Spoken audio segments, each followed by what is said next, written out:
में लोग जल्दी जागते हैं तो जल्दी सो भी जाते हैं। पहाड़ों की तराई में बसा बिहार का ये गांव भी आम गांव की तरह ही था। हालांकि अब कई गांव भी आधुनिक होने लगे हैं, लेकिन बिहार का ये गांव अभी भी पिछड़ा था। अमावस्या के दूसरे दिन की बात है। गांव के लिए आज की सुबह आम सुबह की तरह ही थी। बुनाई का समय था तो ज्यादातर किसान अपने खेतों पर ही थे। कुछ औरतें भी गीत गाते हुए धरती के सीने में बीज बो रही थी। गीत गाते हुए फसलों की बुआई का नजारा देखना एक अलग तरह का अनुभव आपको देता है, और ये अनुभव आपके जहन में ताउम्र ताजा रहता है, और साथ ही ताउम्र याद रहती है कुछ खौफनाक यादें भी। विवेक को अपने बाबूजी के साथ इस समय खेत पर ही होना था, लेकिन आज खेत पर ना जाकर वो अपने कमरे में सोया हुआ था। उसकी माँ उसे 3-4 बार जगाने गई, लेकिन वो इतनी गहरी नींद में था कि उसने माँ की बातों का कोई जवाब नहीं दिया। अमूमन ऐसा कभी नहीं होता था कि विवेक इतनी देर तक बिस्तर पर रहे। उसकी माँ को लगा कि क्या पता विवेक की तबीयत खराब हो, इसलिए उन्होंने उसके सिर को छुआ। विवेक का सिर लोहे की किसी गर्म छड़ की तरह था। हे भगवान, इसे तो तेज बुखार है। विवेक, विवेक बेटा, बेटा विवेक। लेकिन विवेक ने अपनी माँ की बात का कोई जवाब नहीं दिया।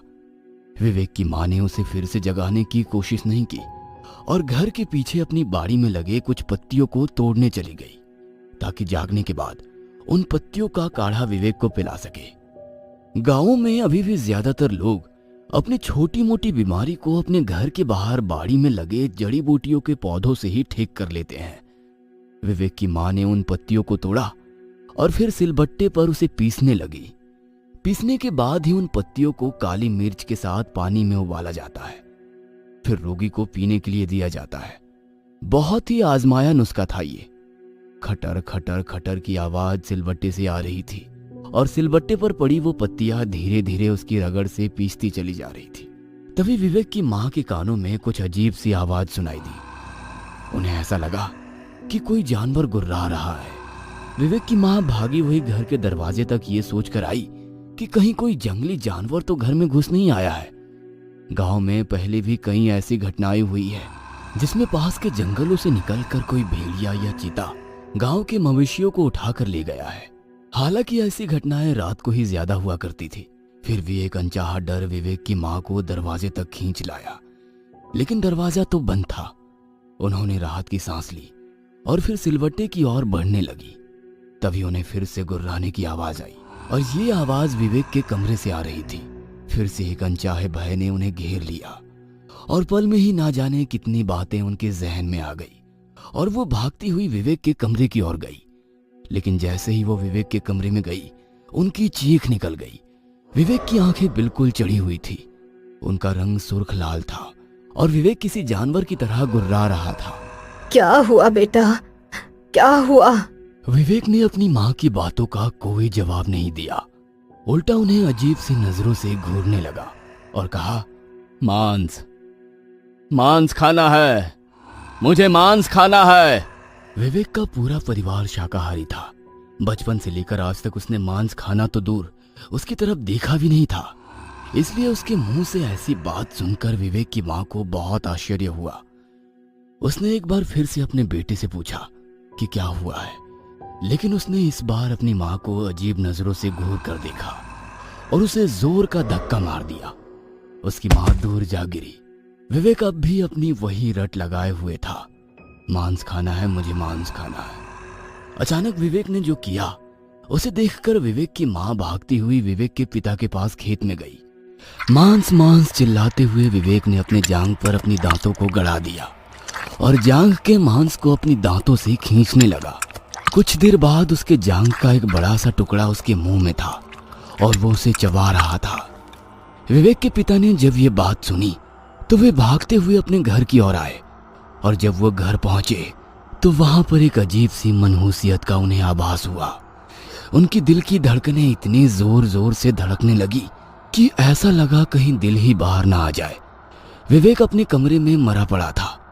उसके शरीर पर कई सारी चींटियां रेंग रही थी। विवेक की जांघ से अब भी खून बह रहा था और उसके जांघ का वो हिस्सा बड़ा ही भयानक लग रहा था जहां का मांस नोचा हुआ था। कहते हैं दुनिया के तमाम बोझों में से सबसे बड़ा बोझ होता है किसी बाप के कंधे पर उसकी बेटे की अर्थी का बोझ। राम नाम सत्य है, राम नाम सत्य है। आवाज के साथ जब विवेक की अर्थी गंगा किनारे जा रही थी तो पूरे गांव के लोगों की आंखें गिली थी। गंगा किनारे जब विवेक का मृत शरीर आग के लपटों में खाक हो रहा था और उसका शरीर फिर से पंच तत्वों में मिलने वाला था, उसी समय वहीं दूर बैठे विवेक के दो पक्के दोस्त बनवारी और राजेश की आंखों में कल रात का दृश्य बार बार घूम रहा था। ऑर्केस्ट्रा के गाने और उस गाने पर स्टेज पर नाचती हुई डांसर के सामने खड़ी भीड़ बौराई हुई थी। विवेक, बनवारी और राजेश ने कभी ऑर्केस्ट्रा नहीं देखा था, केवल उसके बारे में सुना था, इसलिए वे तीनों भी उस ऑर्केस्ट्रा में पूरी जान लगाकर शोर मचा रहे थे। लेकिन उन तीनों को एक डर ये भी था कि उनके घर वालों को उनके ऑर्केस्ट्रा देखने की बात पता लगी तो उनकी जम के मरम्मत भी हो सकती है। इसलिए उन्होंने किसी को भी पास के गांव में हो रहे ऑर्केस्ट्रा के बारे में नहीं बताया था। रात के लगभग 2 बजे संगीत का शोर थमा और वे सभी अपने गांव की ओर लौटने लगे। अमावस्या होने के कारण अंधेरा काफी घना था। राजेश के पास एक मोबाइल थी, उसी की रोशनी में वे आगे बढ़ रहे थे। रात में सांप बिच्छू के निकलने का डर भी बना रहता है, इसलिए वो धीरे धीरे और बहुत ही सावधानी से खेत की पागडंडी के बीच से गुजर रहे थे। एगो बात बोले बनवारी, आज हमरा गधा का जन्म छूट गया। आज हमने भी ऑर्केस्ट्रा देख लिया रे। हाँ, खाली ही वाला बात घर को पता ना लग जाए, और नहीं तो गधा की तरह दुलती भी पड़ेगी हमें। अबे पता कैसे लगेगा, हम लोग तो बताने से रहे। वैसे हम लोग रिस्क लिए तो मजा भी बहुत आया रे। जानते हो, वो नचनिया हमको बहुत पसंद आई। अगर हमको शादी करने के लिए बोले ना तो हम तो आंख मूंद के कर लेंगे उससे शादी। तभी बनवारी के आगे से एक काला सा सांप रेंगते हुए गुजरा, जिसे देखकर वे तीनों खामोशी से खड़े हो गए। बाप रे, अभी तो मेरा पैर इसी पर पड़ जाता। उस काली रात में उन तीनों को कोई देख लेता तो वो जरूर उन्हें भूत ही समझ लेता। रात के उस सन्नाटे में वो धीरे धीरे अपने घर की ओर बढ़े जा रहे थे।